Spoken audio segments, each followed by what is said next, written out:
Madam Deputy Speaker, in the face of enormous challenges, I report today on a British economy which is proving the doubters wrong. In the autumn, we took difficult decisions to deliver stability and sound money. Since mid-October, 10-year gilt rates have fallen, debt servicing costs are down, mortgage rates are lower, and inflation has peaked. The International Monetary Fund says our approach means the UK economy is on the right track. Yeah. But we remain vigilant and will not hesitate to take whatever steps are necessary for economic stability. Today, the Office for Budget Responsibility forecasts that because of changing international factors and the measures I take, the UK will not now enter a technical recession this year. Yeah. They forecast we will meet the Prime Minister's priorities to halve inflation, reduce debt and get the economy growing. Yeah. We are following the plan and the plan is working. Yeah. But that's not all we've done. In the face of a cost of living crisis, we have demonstrated our values by protecting struggling families with a £2,500 energy price guarantee, one-off support and the uprating of benefits with inflation. Taken together, these measures are worth £94 billion over this year and next, one of the largest support packages in Europe. That averages, Madam Deputy Speaker, over £3,300 of cost of living help for every household in the country. Today, we deliver the next part of our plan, a budget for growth. Yeah. Not just the growth that comes when you emerge from a downturn, but long-term, sustainable, healthy growth that pays for our NHS and schools, finds jobs for young people and provides a safety net for older people, all whilst making our country one of the most prosperous in the world. Prosperity with a purpose, and that is why growth is one of the Prime Minister's 5 priorities for our country. I deliver that today by removing obstacles that stop businesses investing, by tackling labour shortages that stop them recruiting, by breaking down barriers that stop people working, and by harnessing British ingenuity to make us a science and technology superpower. Yeah. I start with the forecasts produced by Richard Hughes and his team at the Independent Office for Budget Responsibility, who I thank for their diligent work. They have looked in detail at the Prime Minister's economic priorities. The first of those is to halve inflation. Inflation destroys the value of hard-earned pay, deters investment and foments industrial strife. This government remains steadfast in its support for the Independent Monetary Policy Committee at the Bank of England as it takes action to return inflation to the 2% target. Despite continuing global instability, the OBR report today that inflation in the UK will fall from 10.7% in the final quarter of last year to 2.9% by the end of 2023. That is more than halving inflation. High inflation, Madam Deputy Speaker, is the root cause of the strikes we've seen in recent months. We will continue to work hard to settle those disputes, but only in a way that does not fuel inflation. Part of the fall in inflation predicted by the OBR happens because of additional measures I take today. Firstly, I recognise that even though wholesale energy prices have been falling, there is still enormous pressure on family finances. Some people remain in real distress, and we should always stand ready to help when we can. So after listening to representations from Martin Lewis and other experts, I today confirm that the energy price guarantee will remain at £2,500 for the next 3 months. This means the £2,500 cap for the typical household will remain in place when energy prices remain high ahead of an expected fall in prices from July. This measure will save the average family a further £160 on top of the energy support measures already announced. The second measure concerns over 4 million households on prepayment meters. They're often the poorest households, but they currently pay more than comparable customers on direct debit. Ofgem has already agreed with suppliers a temporary suspension to forced installations of prepayment meters, but today I go further and confirm we will bring their charges in line with comparable direct debit charges. Under a Conservative government, the energy premium paid by our poorest customers, our poorest households, is coming to an end.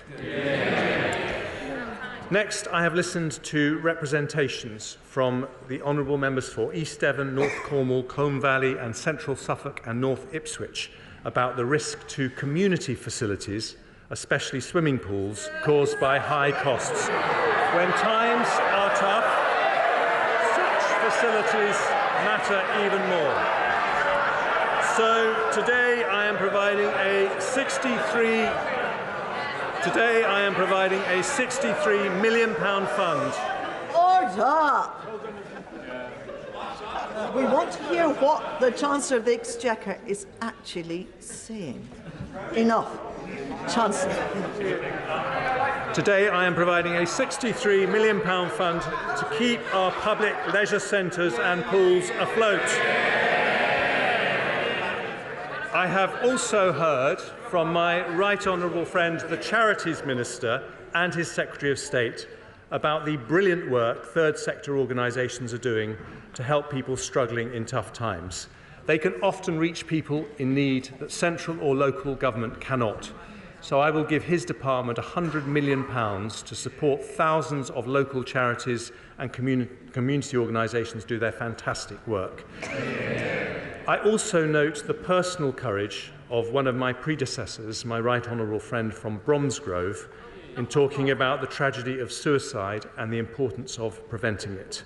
We already invest a lot in this area, but I will assign an extra £10 million over the next 2 years, nearly £1 million for every year that he's been in Parliament, to help the voluntary sector play an even bigger role in stopping families experiencing that intolerable heartache.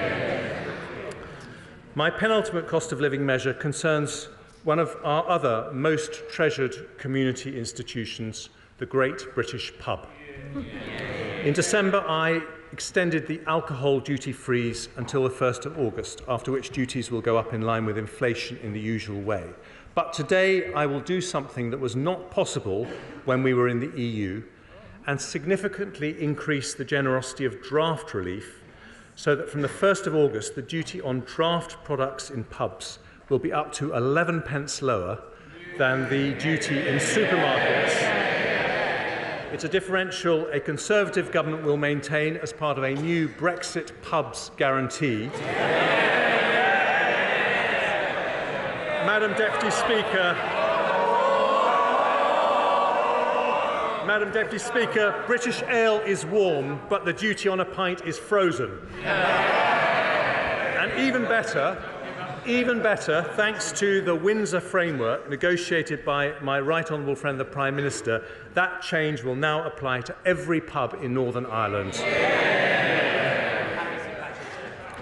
And finally, Madam Deputy Speaker, I've heard the representations from the honourable member for Stoke-on-Trent North, my right honourable friend for Witham, and my right honourable friend from South Thanet and the Sun newspaper about the impact on motorists of the planned 11 pence rise in fuel duty. I noticed the party opposite call for a freeze on this duty. Somehow they forgot to tell the British people they have voted against every single fuel duty freeze for the last 12 years.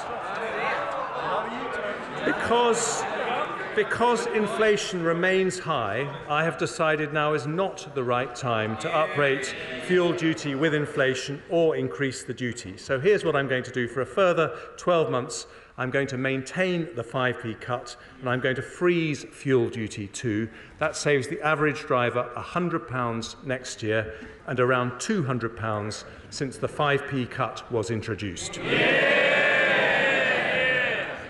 Our energy price guarantee fuel duty and duty on a pint all frozen in today's budget, that doesn't just help families, it helps the economy too, because their combined impact reduces CPI inflation by nearly 0.75% this year, lowering inflation when it is particularly high. I now turn to the Prime Minister's second priority, which is to reduce debt. Here too, our plan is on track.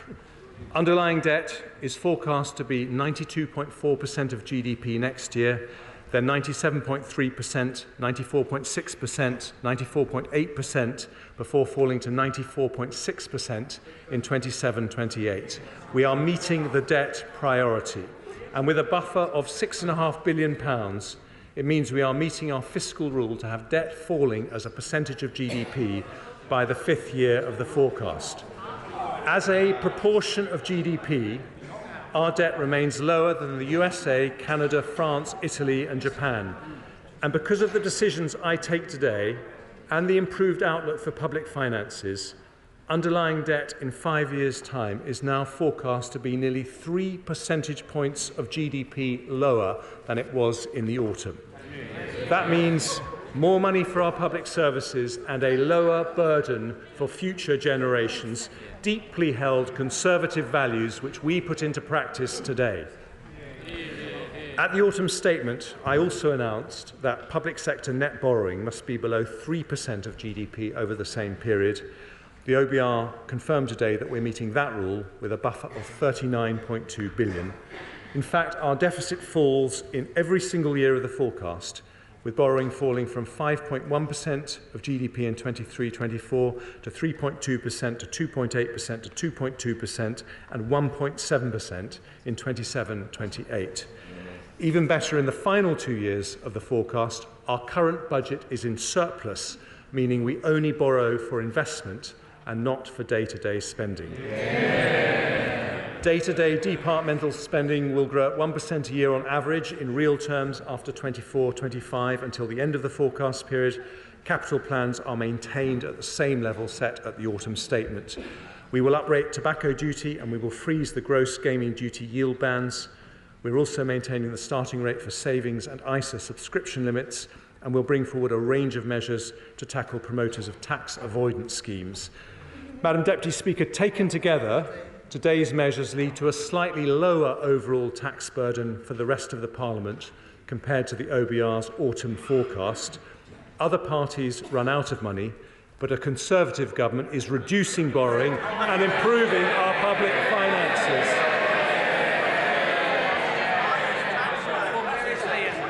By doing so, we are on track to halve inflation, get debt falling and grow our economy, which I turn to next. Growth, Madam Deputy Speaker, is the Prime Minister's third priority and the focus of today's budget.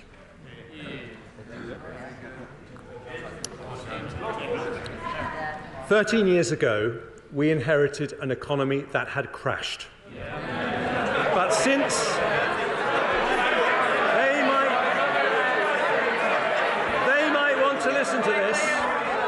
they might want to listen to this, because since 2010, we've grown more than major countries like France, Italy or Japan, about the same as Europe's largest economy, Germany. We've halved unemployment, we've cut inequality, we've reduced the number of workless households by 1 million. For the first time ever, because of rises in tax thresholds made by successive Conservative Chancellors, people in our country can earn £1,000 a month without paying a penny of tax or national insurance. The party opposite opposed those tax reductions, but they have helped lift 2 million people out of absolute poverty after housing costs, including 400,000 pensioners and 500,000 children. That averages 80 pensioners and 100 children lifted out of poverty for every single day we've been in office. And today we face the future with extraordinary potential. The World Bank said that of all big European countries, we are the best place to do business. Global chief executives say that apart from America and China, we are the best country to invest in. We became the second country in the world to have a stock of foreign direct investment worth $2 trillion. And London has just pipped New York and 53 other global cities to be the best place in the world for female entrepreneurs. Yeah. Declinists are wrong about our country for another reason, which is our strength in new industries that will shape this century. Over the last 13 years, under Conservative leadership, we have become the world's third trillion-dollar tech economy after the US and China. We've built the largest life sciences sector in Europe, producing a COVID vaccine that saved 6 million lives and a treatment that saved 1 million more. Our film and TV industry has become Europe's largest, with our creative industries growing at twice the rate of the economy. Our advanced manufacturing industries produce around half the world's large civil aircraft wings. And thanks to a clean energy miracle, we have become a world leader in offshore wind. Yeah. Other parties talk about a green energy revolution. So I gently remind them that nearly 90% of our solar power was installed in the last 13 years, showing it's the Conservatives who fix the roof when the sun is shining.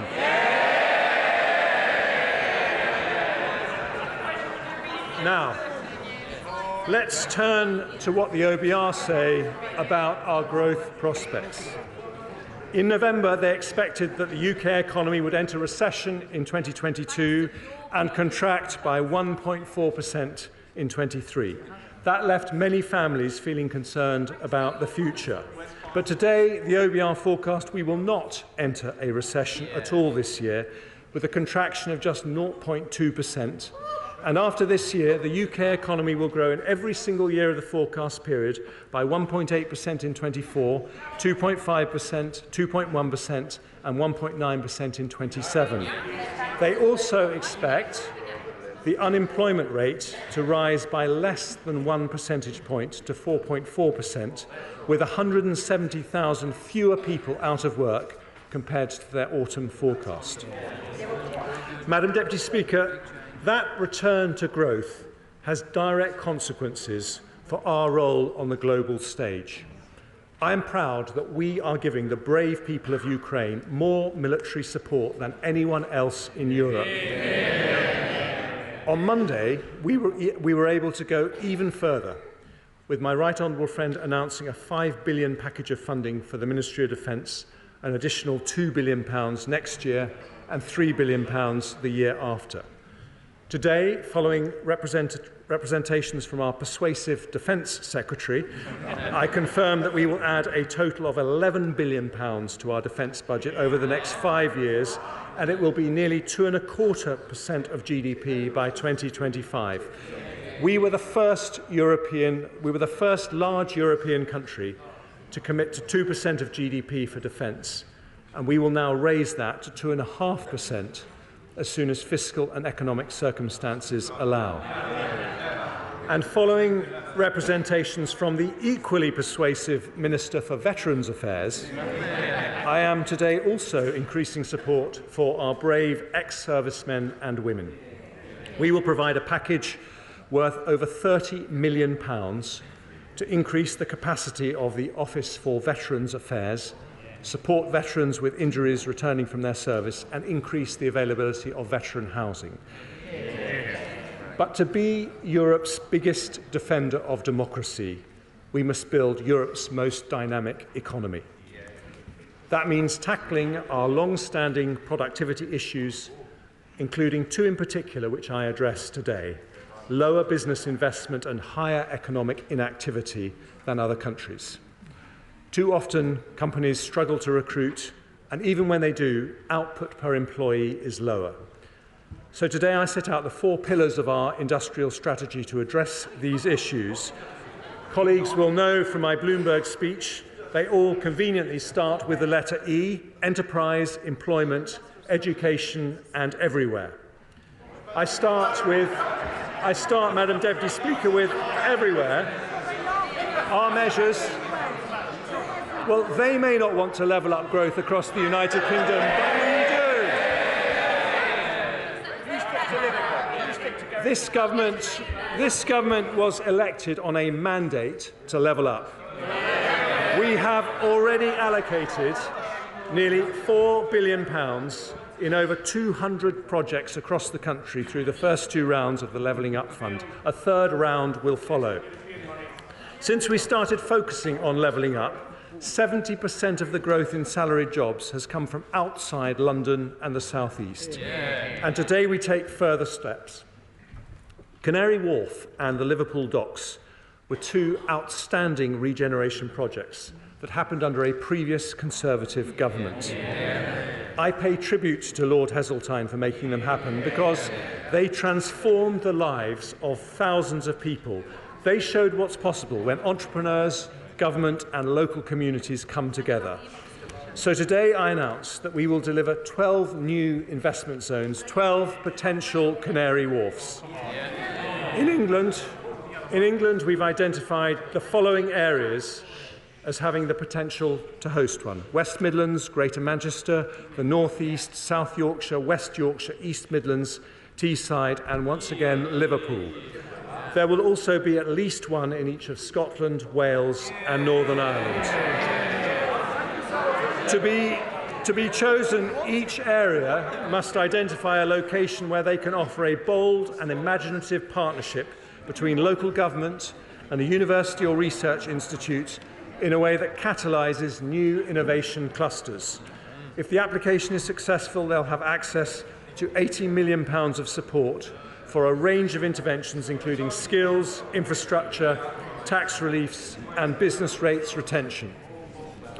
Working together with our formidable Levelling Up Secretary, I also want to give some further support to levelling up areas under the E of everywhere.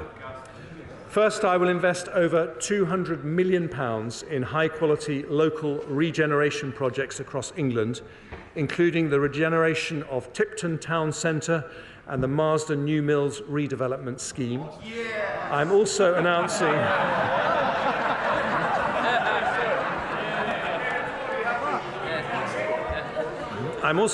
a further £161 million for regeneration projects in mayoral combined authorities and the Greater London Authority, and I will make over £400 million available for new levelling up partnerships in areas that include Redcar and Cleveland, Blackburn, Oldham, Rochdale, Mansfield, South Tyneside and Basset Law. Having listened to the case for better local transport infrastructure from many honourable members, I can announce a second round of the City Region Sustainable Transport Settlements allocating £8.8 billion over the next 5-year funding period.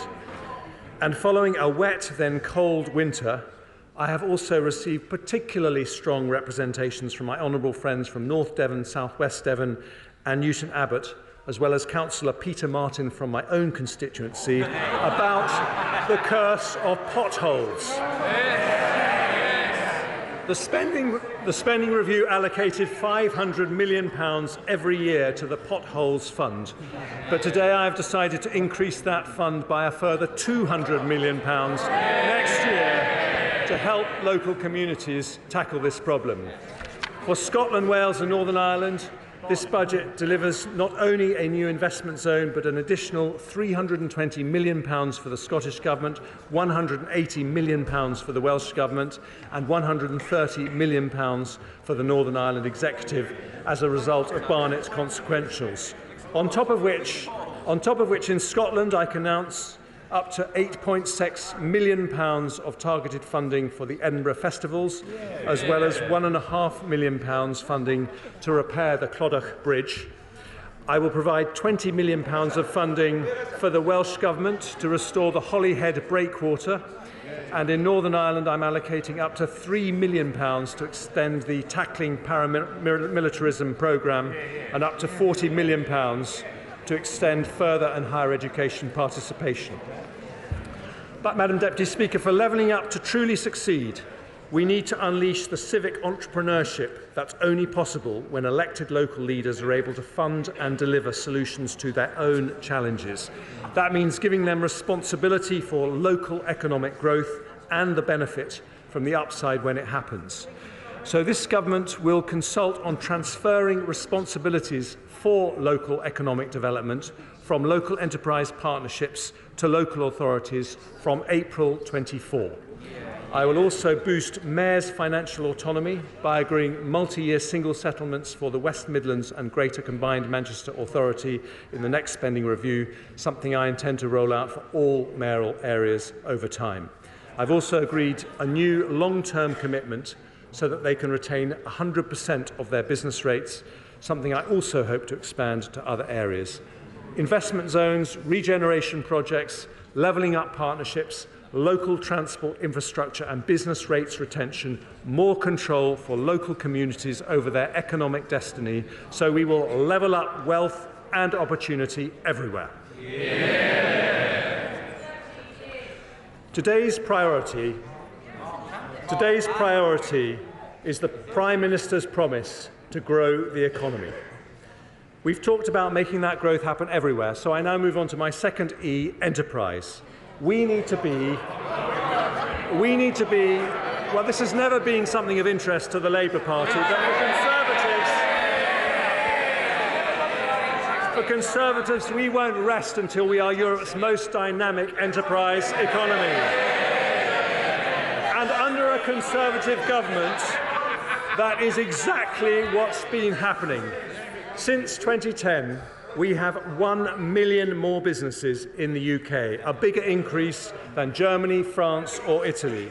But I want another million and another million after that. So today I bring forward enterprise measures in these three areas to lower business taxes, reduce energy costs and support our growth industries. So let's start with business taxation. Conservatives know the importance of a competitive tax regime. We already have lower levels of business taxation than France, Germany, Italy or Japan. But I want us to have the most pro-business, pro-enterprise tax regime anywhere. Even after the corporation tax rise this April, we will have the lowest headline rate in the G7, lower than any period under the last Labour government. Only 10% of companies will pay the full 25% rate. But even at 19%, our corporation tax did not incentivise investment as effectively as countries with higher headline rates. The result is less capital investment and lower productivity than countries like France and Germany. We've already taken measures to address this. For larger business, we've had the super deduction, introduced by my right honourable friend, the Prime Minister, which ends this month. For smaller businesses, we've increased the annual investment allowance to £1 million, meaning 99% of all businesses can deduct the full value of all their investment from that year's taxable profits. If the super deduction was allowed to end without a replacement, we would have fallen down the international league tables on tax competitiveness and damaged growth. As a Conservative, I could not allow that to happen. So today I can announce we will introduce a new policy of full capital expensing for the next 3 years with an intention to make it permanent as soon as we can responsibly do so. That means that every single pound a company invests in IT equipment, plant or machinery can be deducted in full and immediately from taxable profits. It is a corporation tax cut worth an average of £9 billion a year for every year that it's in place. And its impact on the economy will be huge. The OBR says it will increase in business investment by 3% for every year it's in place. This decision makes us the only major European country with full expensing and gives us the joint most generous capital allowance regime of any advanced economy. Madam Deputy Speaker, I understand the party opposite is reviewing business taxes. Let me save them the bother. They put them up, we cut them.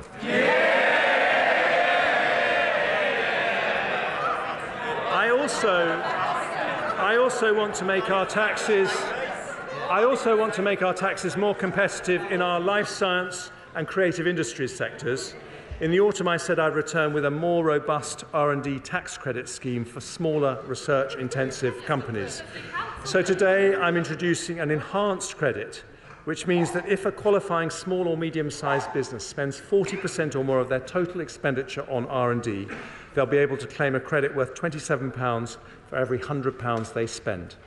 That means an eligible cancer drug company spending £2 million on research and development will receive over £500,000 to help them develop breakthrough treatments. It's a £1.8 billion package of support, helping 20,000 cutting-edge companies who day by day are turning Britain into a science superpower. Yeah.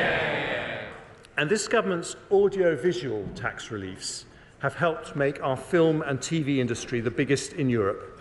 Only last month, Pinewood announced an expansion which will bring another 8,000 jobs to the UK. To give even more momentum to this critical sector, I'll introduce an expenditure credit with a rate of 34% for film, high-end television and video games, and 39% for the animation and children's TV sectors. I'll maintain the qualifying threshold for high-end television at £1 million. And because our theatres, orchestras and museums do such a brilliant job at attracting tourists to London and the UK, I'll extend for another 2 years their current 45% and 50% reliefs. Yeah. Madam Deputy Speaker, an enterprise economy needs low taxes, but it also needs cheap and reliable energy. We have already announced billions of support to help businesses reduce their energy bills through the Energy Bills Relief Scheme and the Energy Bills Discount Scheme. We've appointed Dame Alison Rose, Chief Executive of NatWest, to co-chair our National Energy Efficiency Task Force and help deliver our national ambition to reduce energy use by 15%. And to support her efforts, I'll extend the Climate Change Agreement Scheme for 2 years to allow eligible businesses £600 million of tax relief on energy efficiency measures. But the long-term solution is not subsidy, but security. That means investing in domestic sources of energy that fall outside Putin or any autocrat's control.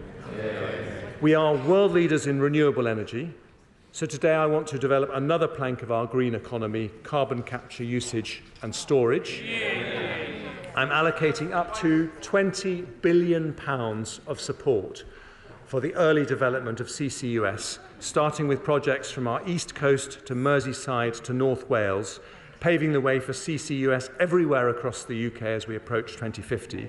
That will support up to 50,000 jobs, attract private sector investment, and help capture 20 to 30 million tonnes of CO2 per year by 2030. We have increased the proportion of electricity generated from renewables from under 10% when we came into office to nearly 40%. But because the wind doesn't always blow and the sun doesn't always shine, even under the Conservatives, Madam Deputy Speaker, we will need another critical source of cheap and reliable energy, and that is nuclear. Now, there have been no more powerful advocates for this than the Honourable Member for Innismon, Copeland, Hartlepool and Workington. They rightly say that increasing nuclear capacity is vital to meet our net zero obligations. So to encourage private sector investment into our nuclear programme, I today confirm that, subject to consultation, nuclear power will be classed as environmentally sustainable in our green taxonomy.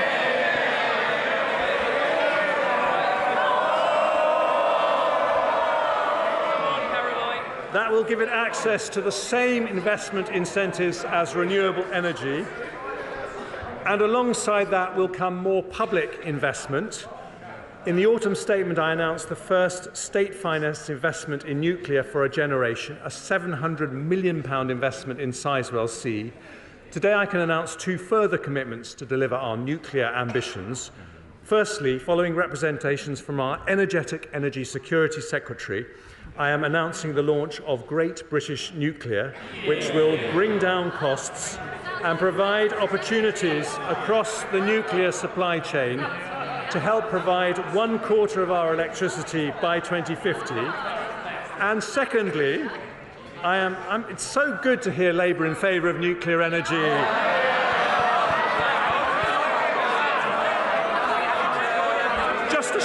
never did any. And secondly, I'm launching the first competition for small modular reactors.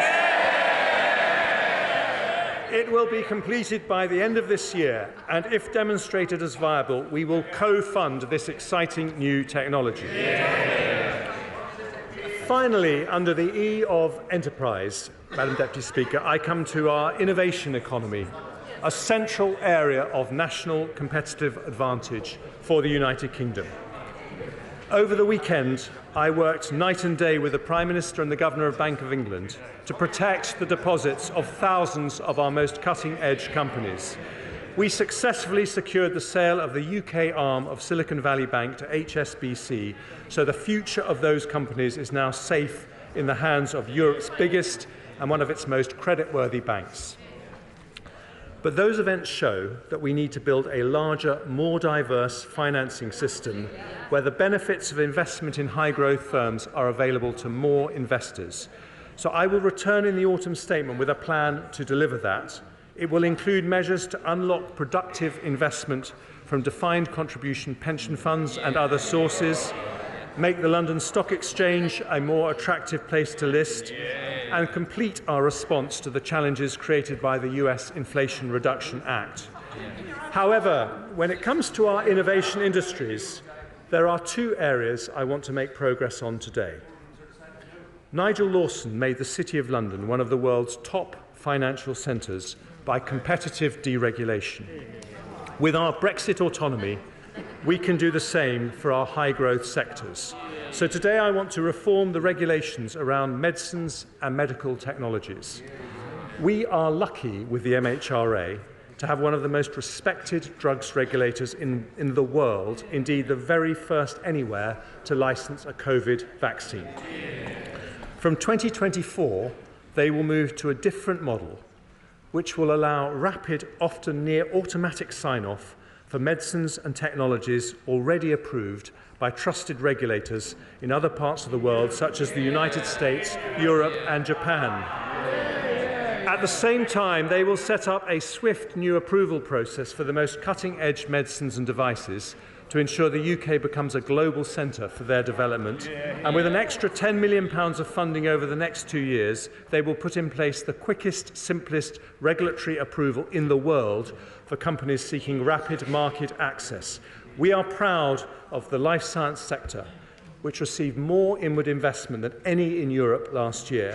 Today's change will make the UK an even more exciting place to invest, using our Brexit freedoms and speeding up access for NHS patients to the very newest drugs.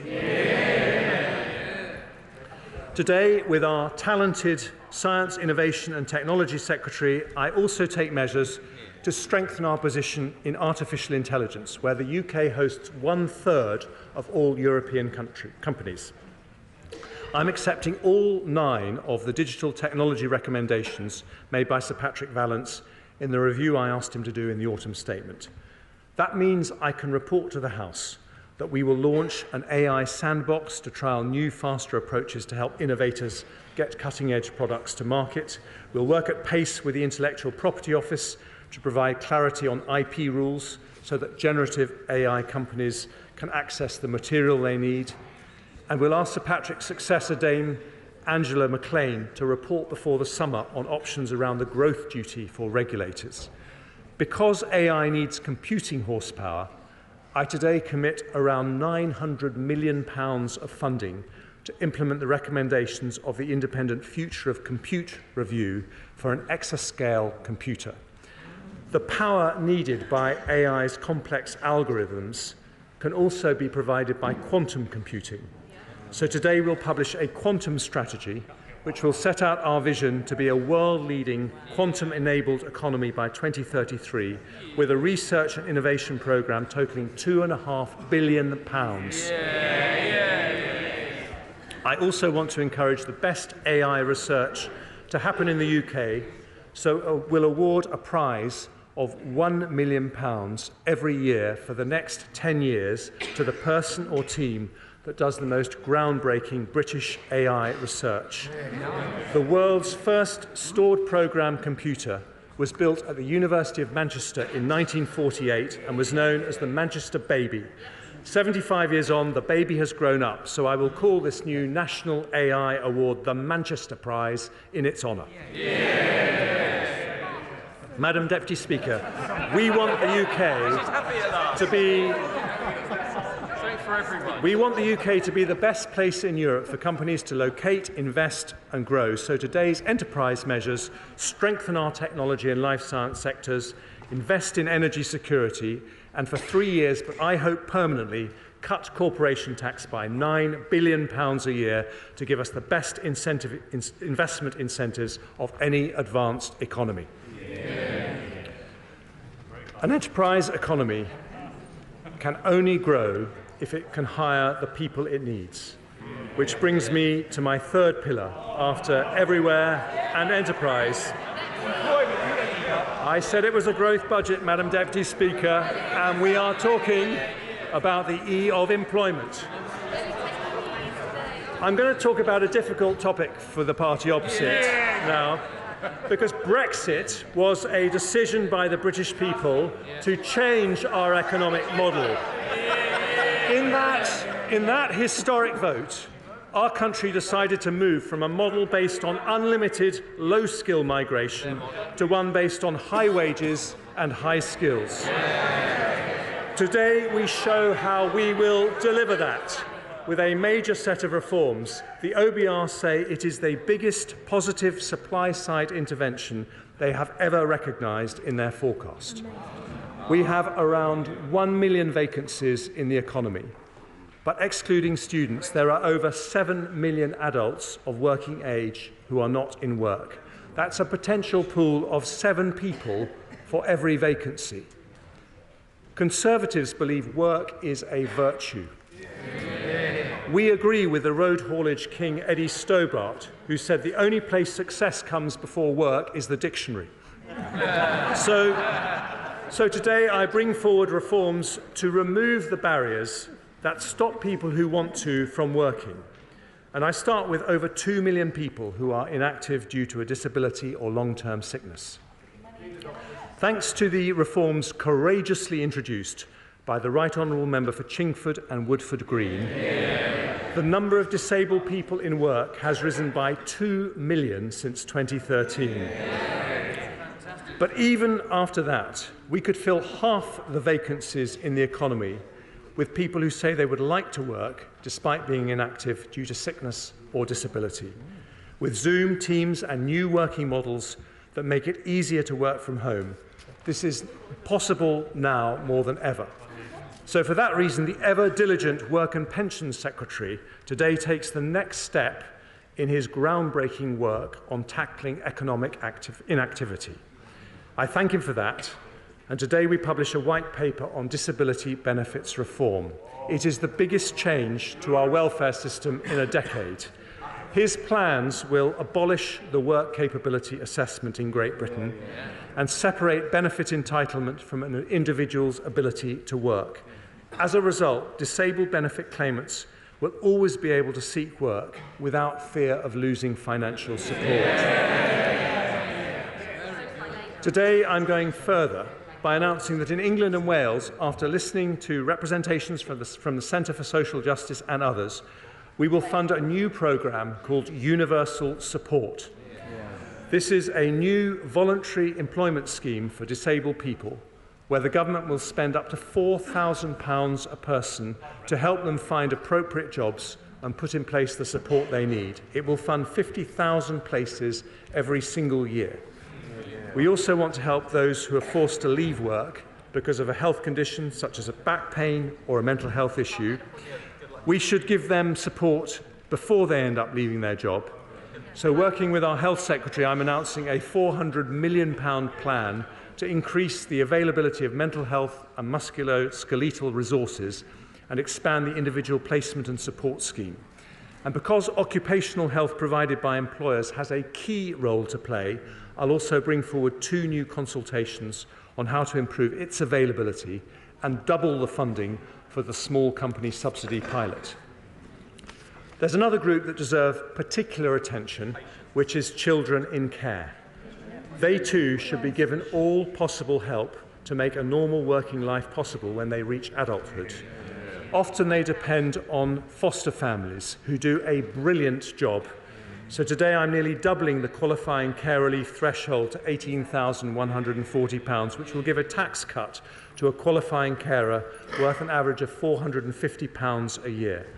I'll also increase the funding we provide to the Staying Close programme by 50% to help more care leavers into employment, and I'll support young people with special educational needs and disabilities with a £3 million pilot expansion of the Department for Education's supported internship programme to help those people transition from education into the workplace. Madam Deputy Speaker, no civilised society can ignore the contribution that can be made by those with challenging family circumstances, a long-term illness or a disability. So today we remove the barriers we can with reforms that strengthen our society as well as strengthening our economy. The next set of employment reforms affects those on universal credit without a health condition who are looking for work or on low earnings. There are more than 2 million job seekers in this group, more than enough to fill every vacancy in the economy. Independence is always better than dependence, which is why a Conservative government believes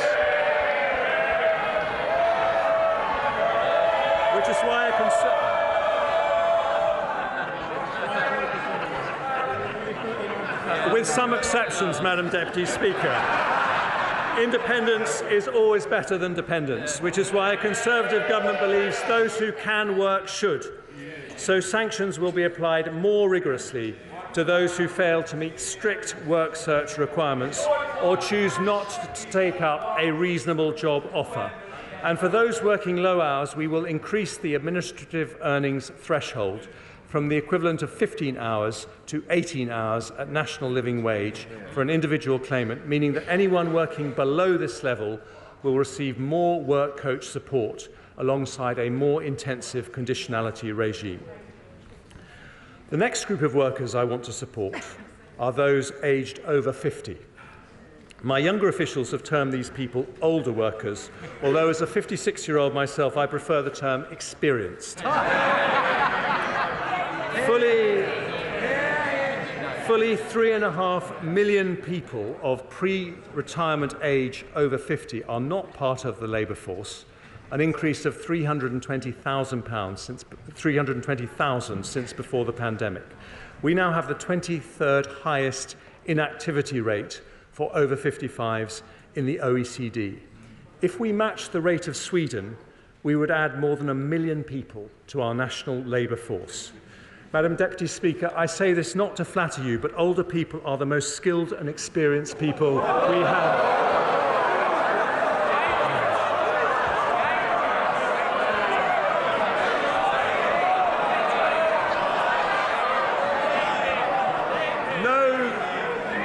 No country can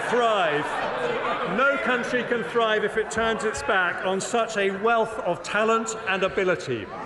But for too many, turning 50 is a moment of anxiety about the cliff edge of retirement, rather than a moment of anticipation about another 2 decades of fulfilment.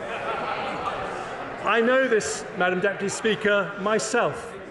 After I turned 50, I was relegated to the backbenches and planned for a quiet life, but instead I decided to set an example by embarking on a new career in finance. So today I take 3 steps to make it easier for those who wish to. It's going well, thank you. And today I take 3 steps to make it easier for those who wish to work longer. First, we will increase the number of people who get the best possible financial, health and career guidance ahead of retirement by enhancing the DWP's excellent midlife MOT strategy. They will also increase by 5-fold the number of 50-plus universal credits who receive midlife MOTs from 8,000 to 40,000 a year. Second, with my right honourable friend, the Education Secretary, who has a deep personal commitment to this area, will introduce a new kind of apprenticeship targeted at the over 50s who want to return to work. They will be called returnerships and operate alongside skills boot camps and sector-based work academies. They'll bring together our existing skills programmes to make them more appealing for older workers, focusing on flexibility and previous experience to reduce training length. Finally, I have listened to the concerns of many senior NHS clinicians who say unpredictable pension tax charges are making them leave the NHS just when they are needed the most. The NHS is our biggest employer, and we will shortly publish a long-term workforce plan that I promised in the autumn statement. But ahead of that, I don't want any doctor to retire early because of the way pension taxes work. It's an issue I've discussed not just with the current Health Secretary, but a former Health Secretary who kindly took a break from WhatsApping his colleagues to consider it.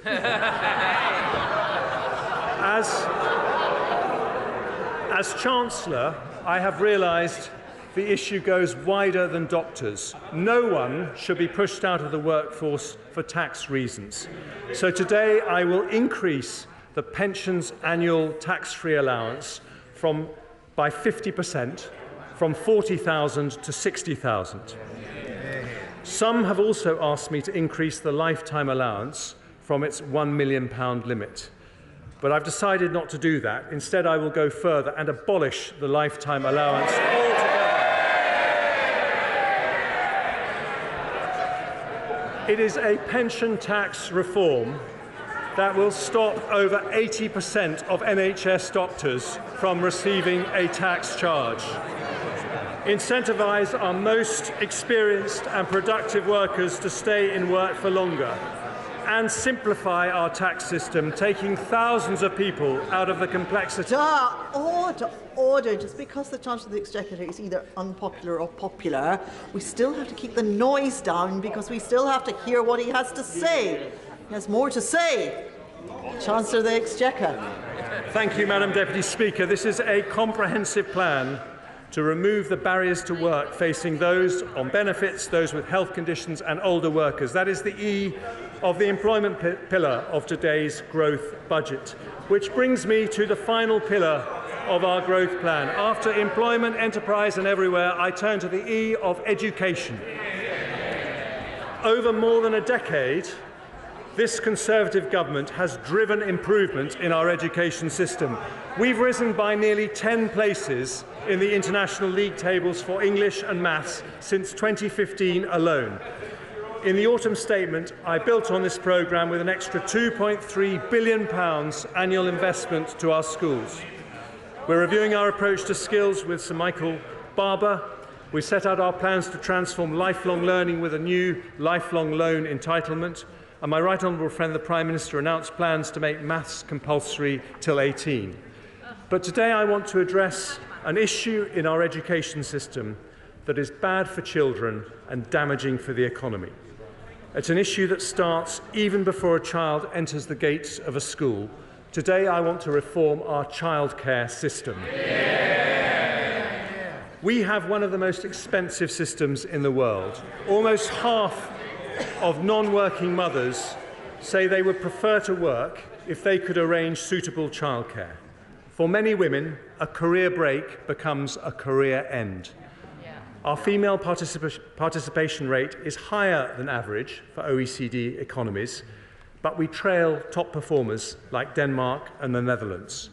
If we match Dutch levels of participation, there would be more than 1 million additional women working. And we can do that. So today I announce a series of reforms that start that journey. I begin with the supply of childcare. We've seen a significant decline in childminders over recent years, down 9% in England in just 1 year. But childminders are a vital way to deliver affordable and flexible care, and we need more of them. So I've listened to representations from my honourable friend from Stroud, and decided to address this by piloting incentive payments of £600 for childminders who sign up to the profession, rising to £1,200 for those who join through an agency. I've also heard many concerns about cost pressures facing the sector. We know this is making it hard to hire staff and raising prices for parents. with around 2/3 of childcare providers increasing fees last year alone.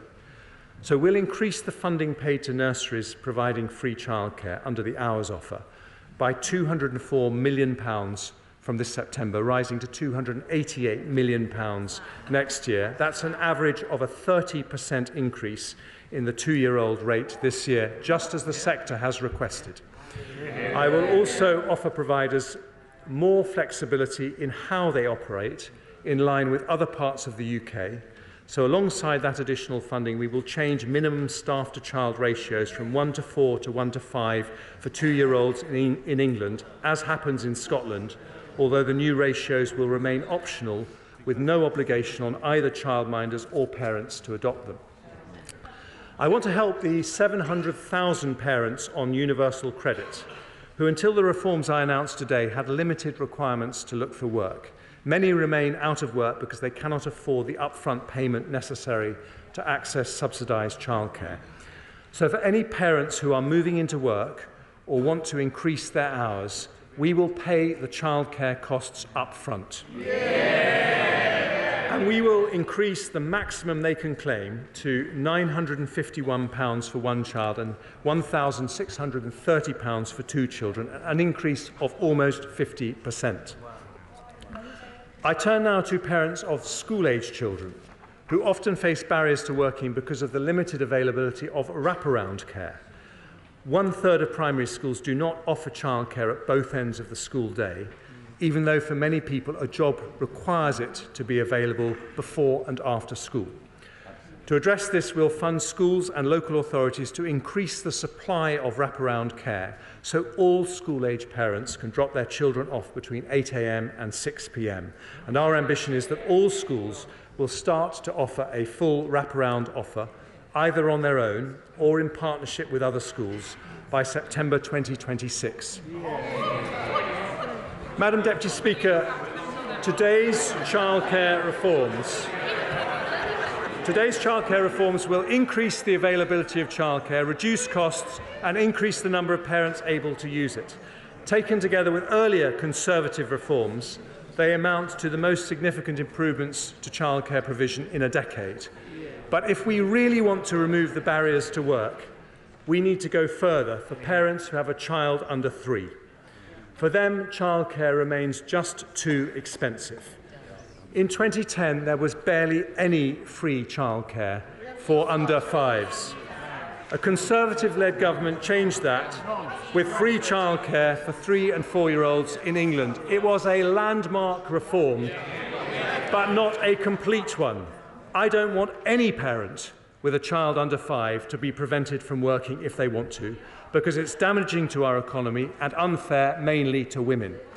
So today I announce that in eligible households where all adults are working at least 16 hours, we will introduce 30 hours of free childcare, not just for 3- and 4-year-olds, but for every single child over the age of 9 months. The 30-hour offer will now start from the moment maternity or paternity leave ends. It's a package worth, on average, £6,500 every year for a family with a 2-year-old child using 35 hours of childcare every week and reduces their childcare costs by nearly 60%. Because it is such a large reform, we will introduce it in stages to ensure there is enough supply in the market. Working parents of 2-year-olds will be able to access 15 hours of free care from April 2024, helping around 500,000 parents. From September 24, that 15 hours will be extended to all children from 9 months up, meaning a total of nearly 1 million parents will be eligible. And from September 25, every single working parent of under 5s will have access to 30 hours free childcare per week. Madam Deputy Speaker. Mr. Perkins, stop it.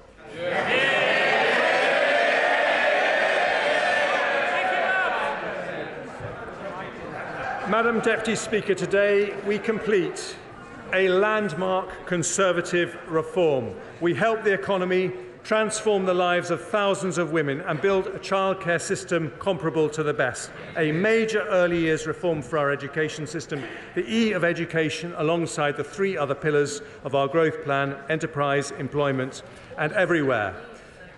So, Madam Deputy Speaker, in November we delivered stability. Today it's growth.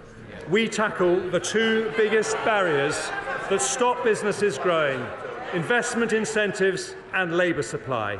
The best investment incentives in Europe, the biggest ever employment package, for disabled people more help, for older people barriers removed, for families feeling the pinch, fuel duty frozen, beer duty cut, energy bills capped, and for parents 30 hours of free childcare for all under 5s. Today we build for the future, with inflation down, debt falling and growth up. The declinists are wrong and the optimists are right. We stick to the plan because the plan is working, and I commend this statement to the House.